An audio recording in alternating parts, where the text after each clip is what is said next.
fans, here we go.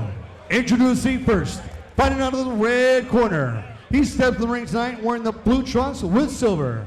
When he stepped onto the scale, he weighed in officially at 136.1 solid pounds.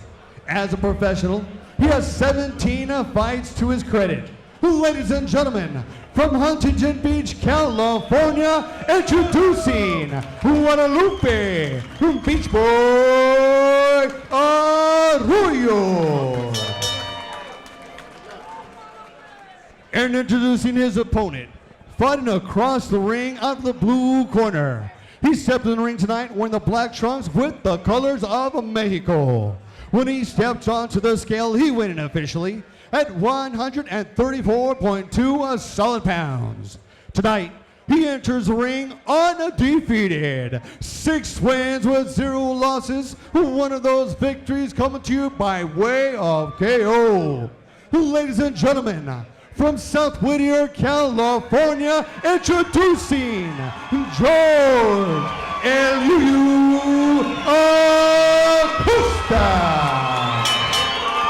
We'll send the referee in charge, Raul Caiz Jr., to give the final instructions. Mouthpiece. All right, gentlemen, you received the instructions in the dressing room. Know what I expect? A good, clean fight. Ya recibieron la instructions. Legal punches. Here for you. Touch it up. Raul Caiz Jr., the third man in the ring. Look at the tail of the tape, Doug. George Acosta, he is 6 years younger at age 22. He has the reach advantage, and he's 2 inches taller at 5'8", although he looks taller than 5'8". Yeah, he does. Now, I asked you guys to help me translate aclarar, right? I'm here to, vengo a aclarar. That was the name of the song, right, Doug? Right. This is where you people think you can speak Spanish. Look at this. 3 different definitions. Aclarar, to clear things up. Another guy says, here to declare, right? Yeah. That all sounds feasible. Yeah, it's all feasible, but like, so which one is it? What's the third definition? Where'd it go, the other one? To get things straight. Huh. Okay, so you guys are all loosely translating it here. See, we got to hear more of the song to get the context. And a big right immediately by Yu Acosta and de los Mochis. Yeah, and Acosta setting up that straight right really well with his jab. So what up, Andre Barrera, who's watching this, and you're watching Yu tee off.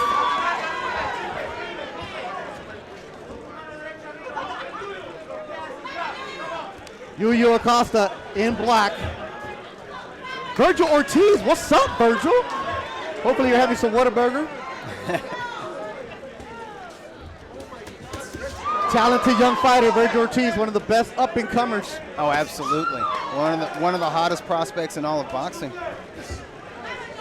Very close to legitimately cracking the junior welterweight rankings. And George Acosta trying to crack right now here in the first round. And he's finding Arroyo a bit of an elusive target. Arroyo's not one of these slick guys, but he's cagey. His hands and his head and upper body are constantly moving. He's a little bit unorthodox. What up, Cynthia Conti? Cynthia. Oh, body shot. More body work from Yu Acosta. Yu, a nickname given to him by his sister. Cynthia has seen Lupe Arroyo fight before. Fought on a 360s Promotions Hollywood Fight Nights. Oh, has he? You saw him, huh? Yeah, and I think that was the only time he's been stopped. In his 17 pro fights, he's only been stopped once. I don't think he was ever off his feet, but he was in against a very tall and rangy boxer, just like he is in tonight. That guy, I believe, was a southpaw, though. And correction, it's Virgil Ortiz Sr., Virgil's dad. Yeah, we like him better anyway. And Virgil Ortiz Sr., you're an up-and-coming prospect, too. We know you. Yeah, there you go. Teeing off, turning his back. Look, he's telling him, don't turn around, Lupe.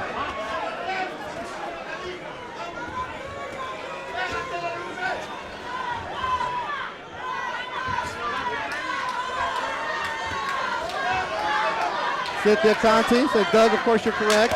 Final seconds of the opening round. George Acosta. Lupe Arroyo. Done with the first, and this one's scheduled for 4.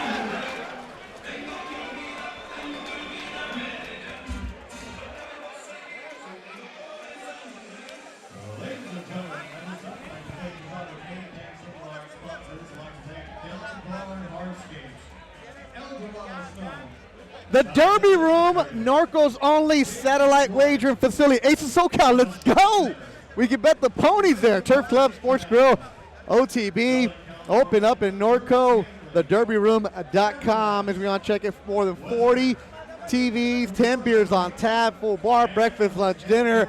Look, you get there early, you can bet Aqueduct, end up in Los Alamitos, bet Australia. You never know where you're going to be. Heck, you can even bet something in Japan where our guest, Danny Roman, has gone and won a title, has gone and fought and defeated Japanese fighters.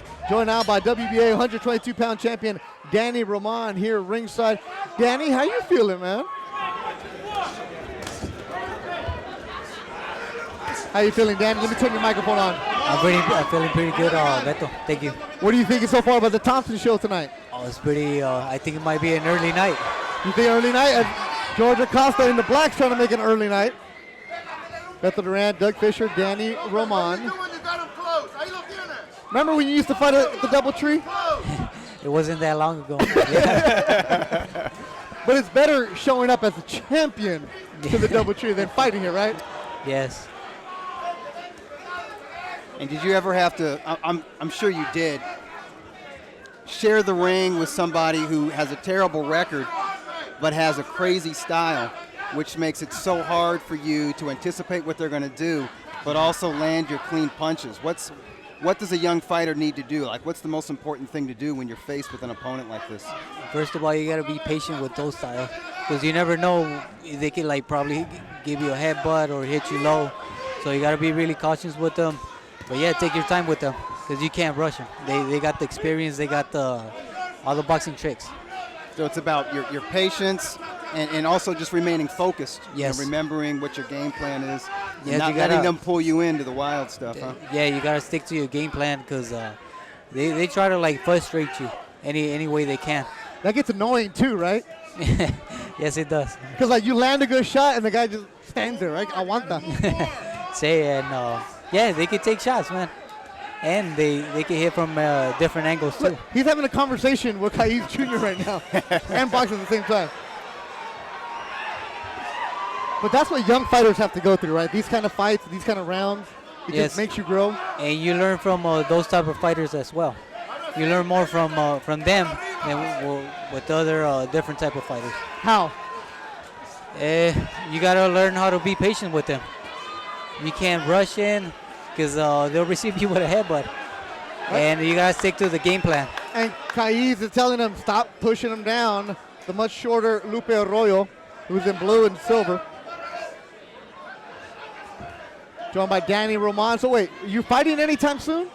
Yes, it's official now. I'm fighting the IBF champion, TJ Doheny. What a And, fight. Oh, my goodness. I don't have an exact date or an exact location, but they're saying it'll probably be in April. All right, we'll get to that between rounds. As Lupe Arroyo, wild swing and a miss. He got hit a couple times in the body. As Kaiz Jr. was telling him, keep moving, keep working. From Huntington Beach, Guadalupe Arroyo, South Whittier, George Yuyu Acosta. Done with the first. And then Arroyo just looks back like, yeah, I survived that round. Here ringside, we're getting ready for our next fight. That's Ruben Torres and Elliot Brown coming up next. Hunter Torres, 7-0, 6 KOs. Good to see our photographer, Kite, in the back, working social media. Glad he's working really hard right now, Kite Monroe. Yeah. We get a two-shot on Danny right here. All right, so Danny Roman, you said, this is him right here. You said sometime in April. Yes.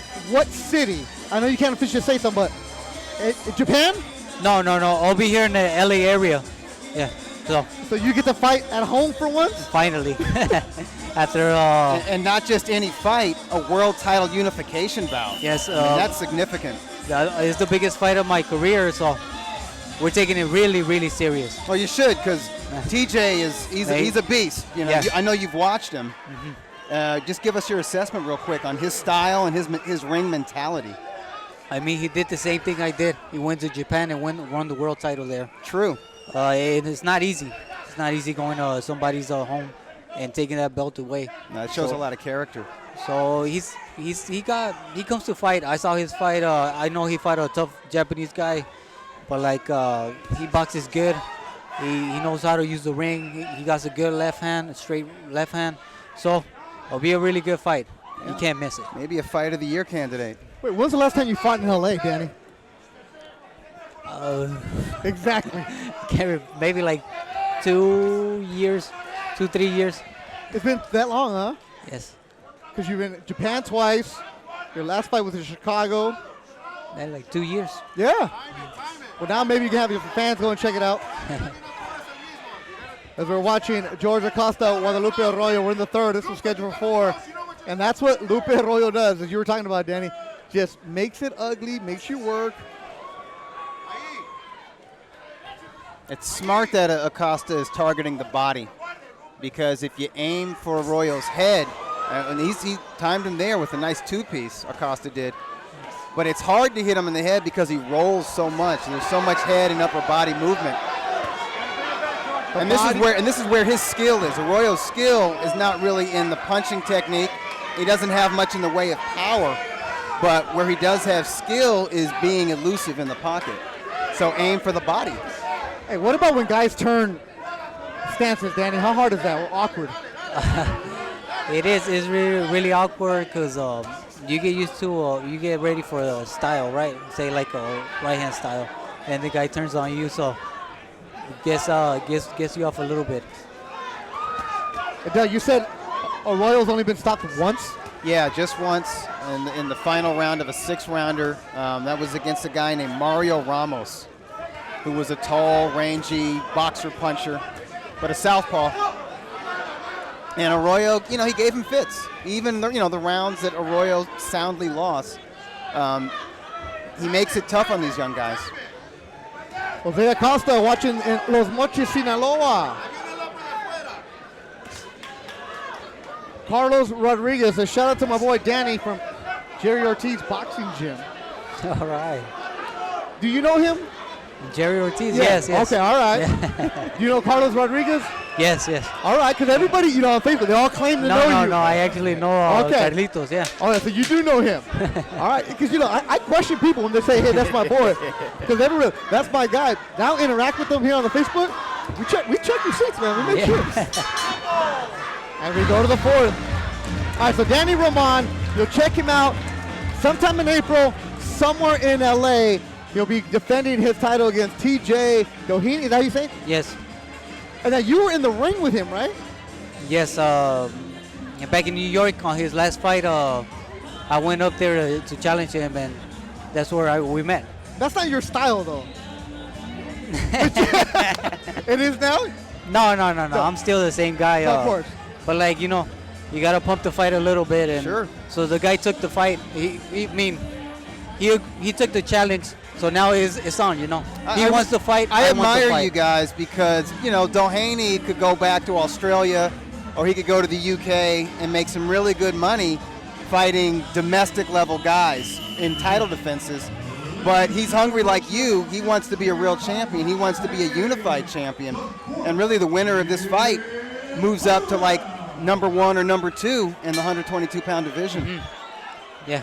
And there'll be 122-pound on Saturday night, the zone, Ray Vargas. Yeah, Who the WBC title holder. Pretty sure. All right. Wait, Neno Rodriguez. Is that really you, Neno? Don't you fight tomorrow? Right? Neno fights tomorrow, doesn't he? At StubHub. I think so, Yeah, he does. Yeah, he's on the Tank Davis card. Yeah. I will appreciate you watching if that is you, Neno. Danny Roman, we'll let you go because now everybody's claiming in if they want to be your friend. Everybody wants to. Now that you're fighting in LA, everybody wants tickets. Danny, appreciate it. Go enjoy the rest of the night, man. Thank you.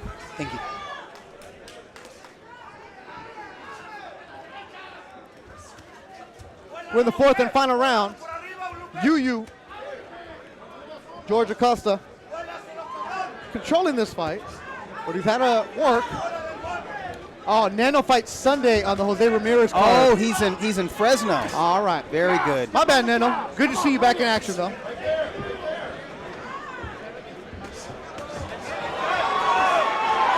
You see greater accuracy now with the headshots from Acosta. Yep. And you know what? I'm impressed that Acosta has, for the most part, Kept his poise, kept the intensity, kept the focus. He's figuring out a very cagey, frustrating style, and he's putting some real punishment on Arroyo right now. And you know what? I can tell Acosta's tired. Yep. Even though Arroyo hasn't really put much punishment back on him, Arroyo has been frustrating, and Arroyo has kind of forced Acosta to work at a very hard pace. And Acosta is feeling that burn of fatigue in his lungs right now here in the fourth and final round. Guys like Lupe Arroyo, a lot of respect to him. Comes to the record of 3-14, and I know it's easy to make the jokes, but this is the kind of work that a young George Acosta needs. And that may not be pretty, but it teaches you lessons, just like Danny Roman was saying. Like you said, these are the backbones of the sport, especially the club world. And Arroyo has won over a portion of the crowd. I'm hearing chants of Lupe. Yeah. So they respect him. They're not hung up on records. They're not hung up on labels and status, because he is a journeyman, but he's a grizzled one. And you got to give respect to a guy who only fights undefeated up-and-comers, you know? That's all he does. It's Right. every guy who's gonna fight you that had 0 losses or 1. Right. He's matched tougher than these guys who were top amateurs. Yeah, that is Those so guys true. those guys are protected for the first 10 or 15 fights of their career, you know? And when George Acosta and his team go back and look at this fight, evaluate it, they can see things they can work on. Good rounds for George Acosta. You can learn something from this compared to if he would have came out and blitzed them with the first round.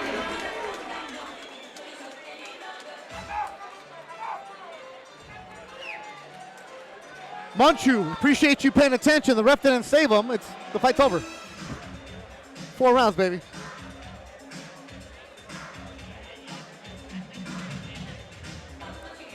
Larry Rivas wants to know, Doug, who's coming up on the Ring Magazine cover? Yeah, the next Ring Magazine cover, that'll be the April 2019 edition. It's going to be out. The digital edition, I think, is live now or tomorrow.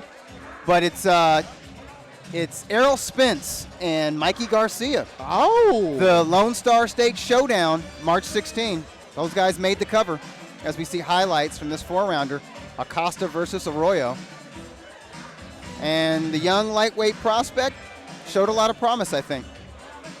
And Julius Julianes, saludos. He tweeted out the knockout of Richard Brewer. I'm going to retweet it right now at Durant Sports. That was a sensational one-punch knockout. I mean, you love seeing that. You love to see fighters go out there and do things that just inject the crowd with pure adrenaline.